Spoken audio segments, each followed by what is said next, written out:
that's just so special for our club, mate, our club. Lastly, after 57 years of pain, it's coming home.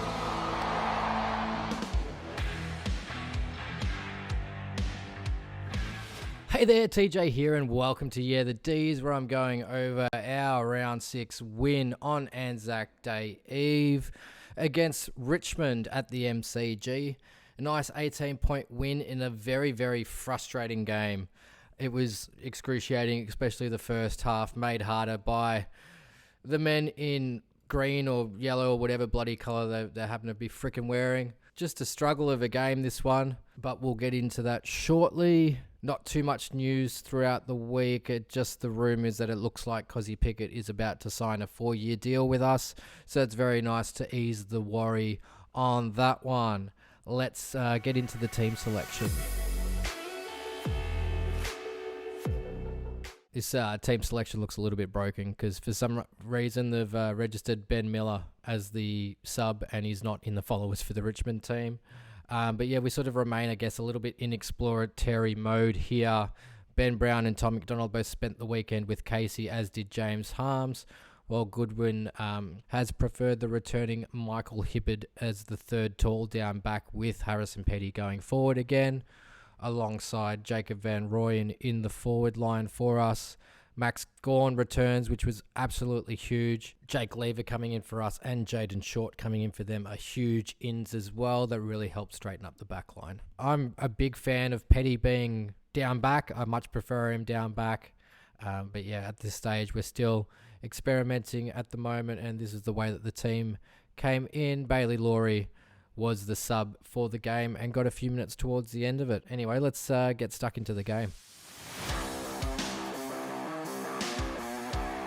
First quarter started pretty well. We were able to get the first goal on the board through Alex Neal-Bullen before Noah Cumberland was able to unleash 3 goals within this first quarter, one of them being from a free kick that Jake Lever gave away a 50-metre penalty to. It's not a very well advertised rule. You can kind of see it here. This is the explanation from the rule book on the protected area section, and then this has been going around on Twitter and Demon forums and things like that, like Demon Land. But basically, when there's a player that comes into the man on the mark, there has to be a 5-metre protected area behind them. Jake Lever stepped forward and into this zone when he jumped up. It kind of looked like he was already in it before he stepped forward. It's something that we don't see get paid a lot, and it's pretty frustrating because it's not like this rule was enforced when Max Gawn was taking the kick after the siren against Geelong in round 23, 2021. Like, shouldn't he have got a 50-metre there with how many people were standing on the mark then? So it's a bit of an odd one, but that's the rule. That's where it's at. So technically it's there. Jack Viney also with a nice goal in this quarter. He's really starting to bob up in the forward line and create a few more options. I think this is a bit of a move for us to sort of keep him around long term. And I actually really like him in the forward line. I think it helps around the ball, helps create a bit more chaos, with how physical that he is.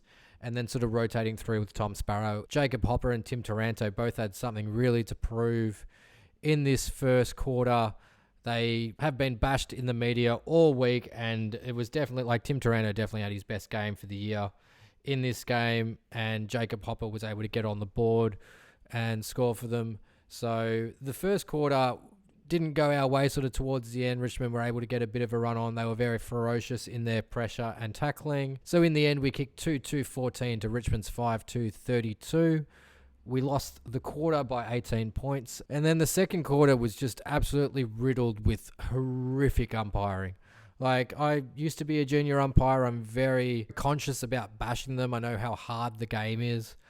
But this quarter was atrocious. It looked almost rigged by the way that it was going. Like, there was missed free kicks, like for Van Rooyen, he got absolutely smashed in the back, blocked when Fritsch took a mark. There was the insufficient intent on Brayshaw when he came across to spoil the ball, which some people are saying, like, yeah, that's a part of the rule, but, like, it's a contest, and that's just so wrong.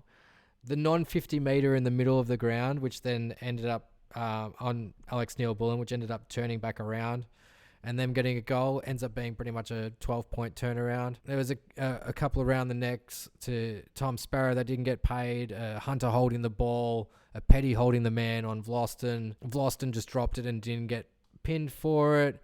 There was the Fritsch reversal, just several soft freezing goal, and all of these mistakes, all of these decisions all went in favour of the Tigers. We went into half-time down in free kicks 17-9. Most teams average 20 free kicks for a game, and Richmond had almost that at half-time, which was just quite ridiculous. There's just so much going on in this quarter that was quite poor. But we were able to win the quarter, which was really, really impressive. Practically even, but we were able to win the quarter. Had quite a few nice goals in here. Harrison Petty was able to get on the board, took a very, very strong mark, which was nice. So we kicked 4 goals to be 24 points to do Richmond's 3 goals, 2 for 20. So we won that quarter by 4 points, and we in touch with Richmond, only 14 points behind. At that stage, Noah Cumberland really got on top in that first quarter, but then once Michael Hibberd was swapped onto him, he basically disappeared for the rest of the game. Judd McVeigh was swapped onto Dusty Martin and did a really good job on him. But then we got into the third quarter, and that's where Cade Chandler and Brodie Grundy and Max Gawn all really stood up and made a huge impact in this quarter. And I think they were really the difference, was just Max telling Grundy, you go into the ruck, I'm going to go around the ground. And he clunked at least 4 or 5 really good contested marks, where Cade Chandler was able to kick 2 goals in that quarter and then get his third in the fourth. Jack Rewalt kicks his 4th goal for the game as well. And I really feel like that's the difference between playing Harrison Petty forward. If you play Harrison Petty forward and Stephen May's not in the best amount of form, one of their big forwards is going to have a day. And Jack Rewalt was able to have a bit of a day and go and get 4 goals. And that's the difference between not having Harrison Petty back there, because Harrison Petty is not there to come across and take those intercept grabs. Now, Harrison's played 3 games up forward because he played the Essendon game sort of in defence again, and he's only kicked 2 goals, 1 in those 3 games, where I feel like he would at least save a goal per quarter playing in defence. So I don't feel like it's gone that way yet. I don't feel like it's gone to the... Like, if Harrison Petty is kicking 4 goals a game or helping create 4 goals a game, then I'm down for this. But at the moment, he's mainly creating 1, and he's not stopping the 4 or 5 that he used to whilst playing in defence. So we're kind of robbing Stephen to pay Jacob, and I don't really know if that's the right thing to do here. I guess that we are trying to explore a few different things with some players to help us instead later in the season, but it just makes me worry about the chemistry in the back line, especially with Stephen May just out of that little bit of form. Great getting Jake Lever back there as well. But yeah, that third quarter was a much more impressive outing against Richmond. Absolutely capped off by that awesome goal by Clayton Oliver. His kicking's just gotten that much better, and that was able to bring us into only be 2 points down. So we kicked 4-3-27 to Richmond's 2-3-15, won the quarter by 12, reduced it by 2. So after losing the first quarter, we've gone on to win the next 2 and cut that margin down to 2 points. So because we started to get on top of the ruck with Brodie Grundy in that quarter, Richmond decided to make a change, and they moved Ben Miller out of the ruck, subbed him off sometime early in that fourth quarter, and brought Noah Bolter up into the ruck, which helped unleash Jacob Van Rooyen as it rotated the back line for Richmond and created a matchup change. We were able to get 2 goals in somewhat quick succession through Cade Chandler and Jacob Van Rooyen, and then just from there it was the Jacob Van Rooyen show. He took 3 really, really great marks, had a free kick as well, so he had 4 shots on goal, kicks 3 goals, 1. Max Gawn got a sneaky goal on the goal line just before Jacob Van Rooyen was able to take his 3rd mark and goal and really put that pretty much out of Richmond's touch. This was our biggest lead of the game once Jacob Van Rooyen had scored this goal, getting us out to 25 points, which was also Richmond's biggest lead during that second quarter. So that is a really, really solid 50-point turnaround within a game, which is really, really impressive. Just great to get on top of them because Richmond played really well this game.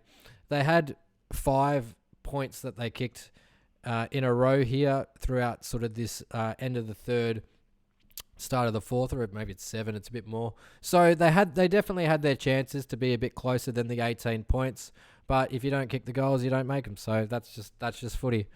Dustin Martin with 1 goal, 3 for the game. If that's 3 goals, 1, it's a bit closer. But yeah, basically the difference in the game was the 3 goals from Jacob Van Rooyen in that last quarter. They really won the game, and I just really love the way that he leads at the ball and attacks the ball. And his kicking action is mint. He takes his time, he holds the ball over his leg, he lines it up, he's got a routine, he counts his steps as he comes in and just drills it forward. 3 goals, 1 out of 4 shots. Well done, boy. Well done. Really, really funny to find out in the post-match that they were really close to subbing him off. And then what convinced him not to was that he just took 1 mark. And that was all all it needed to do. In the end, with the ruck contests, Gordon and Grundy pretty much split them, and Grundy really played the majority of the second half. So Gordon had 15 centre bounce attendance and 35 ruck contests. Grundy had 14 centre bounce attendance and 35 ruck contests. So that's pretty much a 50-50 split, even though Grundy was dominating that ruck contest towards the later half of the game, especially in that third quarter. Just before Dusty kicked this goal as well, I noticed Harrison Petty bowled through 2 players and was able to bump one with one shoulder and then come through, and he actually collected Tom Sparrow with the other one. You don't see that often where someone will come through and bump 2 players with 2 shoulders. Just a funny little tidbit that I picked up. But yeah, this was a brilliant game. Yeah, it was just a great run here, kicking 7 goals in a row across the end of the third and that fourth quarter. So in the end, we kicked 5-1, 31 to Richmond's 1-5, 11, winning that quarter by 20 points and running out 18-point winners. As frustrating as this game was, it was actually a pretty brilliant game, and Richmond really brought the heat for a lot of that game. I think they would beat most sides playing the way that they played. They won the first quarter, and then our team went to work, and it was good to see Goodwin making some moves and changes rather than just backing in the side, hoping that they would win. So we ended up dominating that last quarter especially, and that's where our disposals count really exceeded. We had something like 31 disposals to 11 about 8 minutes into that last quarter. Richmond were barely touching it, and we were just smashing it through into our inside 50 and creating opportunities. So yeah, we had 2 more kicks, but yeah, our handball game was definitely up and about. Richmond dominating inside 50s, getting 8 more with 61 to 53, but our disposal efficiency was much better, 10% better. Across the ground, free kicks, we got a few more in that last quarter. So Richmond had 17 free kicks at halftime and only got 10 more for the rest of the game. We had 9 at halftime and ended up with 14 in the second half, where it did feel a lot less biased. Hit-outs, we were pretty much dominating and broke even in centre clearances, but our stoppage clearances, we were much better around the ground, and that's where we were able to create some options and create and go to work. Turnovers, we were terrible in the first half, but really turned that around in the second half, and then we were able to create scores off turnover and really punish Richmond from that aspect of the game. See, 11 marks inside 50 for Richmond against us is a lot, and that's the Harrison Petty forward factor. Harrison Petty had a couple of marks forward, but I feel like he still would have been better in the back line. 18 contested marks, that would easily be our most for the year, and that's pretty much with Max Gorm back. I think he took 6 or 7 for the game, which I'll double check when we flick over to the player stats. But yeah, just a lot more accurate with our chances, going 15-6 instead of 11-12. Richmond with 2 more scoring shots than us for the game. They beat us in tackles and tackles inside 50, which I am not surprised at with their pressure, and this is still something that we would like to try to even up and get better at, and that is a huge differential in 1%ers, which just shows how much Richmond we're putting that pressure on. That's those extra tackles, those spoils, and all that sort of thing. So yeah, very, very competitive game from Richmond, and we should be very happy with the boys getting away with the win. Christian Petrarca leading the meters gained again with 609. Oliver with 544. Unfortunately, a lot of these ones were dump kicks. They were just in a lot of pressure and throwing it on the boot. It is a tactic that we do. We try to move that ball forward when we're in a contest, and it gives us enough time to reset our back line by moving that ball 50 meters forward to another contest, hoping that it doesn't end up in a direct intercept, but more of a aerial contest with one of our forwards, allowing us to set up across the back, so they were able to move that forward. Jake Bowie had a decent game as well, had 13 disposals all of them being kicks, and got the 425 metres gained. Max Gawn 366, Jake Lever 362. Clayton Oliver was the leading disposal getter on the ground, with Jack Viney with 30 and Christian Petrarca with 26. Petrarca and Langdon with the most tackles. Ed Langdon had the best disposal efficiency, and this is what helped us be 10% above Richmond, is that a lot of our top-end players were really, really clean with the ball. Langdon, Brayshaw, Jordan, Rivers, Chandler, Sparrow, Van Rooyen, Petty, Bailey Fritsch, Jack Viney, Stephen May, Judd McVeigh, Christian Petrarca, Lockie Hunter, Brodie Grundy, Michael Hibbard, Jake Lever, all above AFL average for this game, and having that sort of accurate kicking helps a lot. Max Gawn, 13 contested possessions, very, very nice. There's his 6 contested marks. Jacob Van Rooyen with 3 and Harrison Petty with 3 as well. What was awful was Stephen May giving away 4 free kicks. Cozzy and Harrison Petty and Clayton Oliver and Cade Chandler all gave away 3 as well for the game, which is not ideal. Clayton Oliver with 24 uncontested possessions, so getting a lot of the ball on the outside as well as the inside, and he really helped create some drive for us through that second half. On to the coaches' votes, and of course these are always interesting because Damien Hardwick loves to vote for his own, so Tim Taranto ended up with the 9, Jack Viney with the 6, Michael Hibbard with 4, Jack Rewalt with 3, Gawn 3, Oliver 2, Short 2, and Christian Petrarca with the 1, which means it would have split up like this. I'm assuming Coach 1 would have been Simon Goodwin and Coach 2 would be Damien Hardwick, so that would be pretty much how the coaches saw it. And you can see in a game where they went down by 18 points, Damien Hardwick still finds 3 Richmond players to vote in. On to my votes now, and I gave 1 vote to Jacob Van Rooyen for an incredible effort in that last quarter, which changed the game and got the win. Unfortunately, pretty much unsighted for the first 3 quarters, but was definitely the game changer in the last, so he gets a vote here. Gave 2 votes to Cade Chandler, who opened up the game in that third quarter and was quite vital with his pressure, his running, creating options, and then also his goal kicking, so 2 votes for Cade Chandler.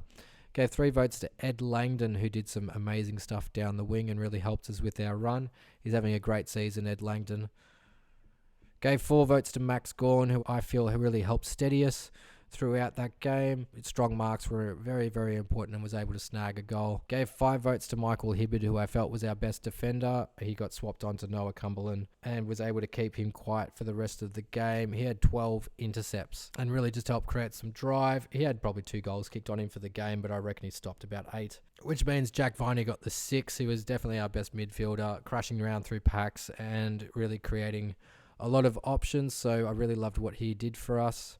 Which brings us to the leaderboard, which still has Clayton Oliver leading on 18, Christian Petrarca on 17, with Jack Viney bolting up to 12 with 2 best on-ground performances in the last 2 games.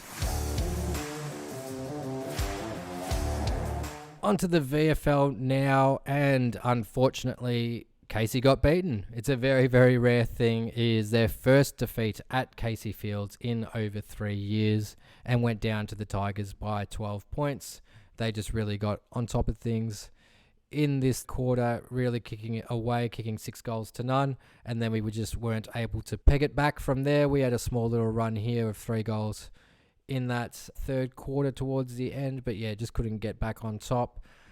Other than Luke Dunstan and James Harms, everyone pretty much had a shocking game. Tom McDonald kicked 1-3 and Ben Brown kicked 4 behinds for the game, so I don't think either of them will probably come back into the side. James Harms kicked 3 and Luke Dunstan kicked 2 whilst amassing 48 disposals in the midfield. So both of them are quite primed and looking ready to go at AFL level if any of the midfielders will need to take a rest. Spargo won't be coming back this week, so I don't think there'll be too many changes to the side.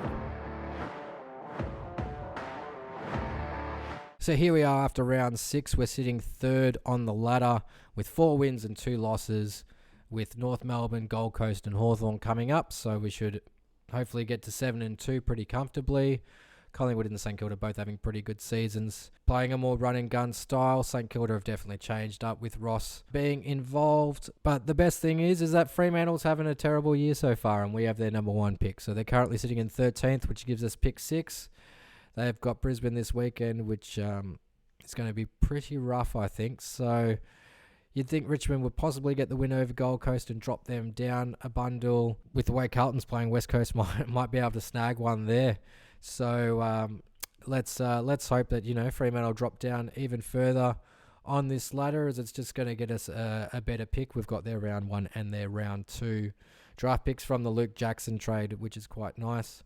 Geelong have started to get their mojo back. It's going to be really interesting to see them play up against Essendon because they've had a couple of soft kills in the last 2 weeks. Sydney, they could get done by GWS without their defenders, so that's going to be an interesting game this week as well. I think we're sitting in a pretty good spot so far, considering how tumultuous our season has been. We've had Max Gawn miss games, Stephen Mays miss games, Tom McDonald, Ben Brown, Spargo. So we haven't really had a lot of continuity in our side and haven't really been able to build a lot of chemistry this year. So still only having the 2 losses so far this year is I'm quite content with it, so I think we'll be fine. Anyway, let me know your thoughts about the game in the comments below. This has been Yeah The Dees, and I'll see you next week.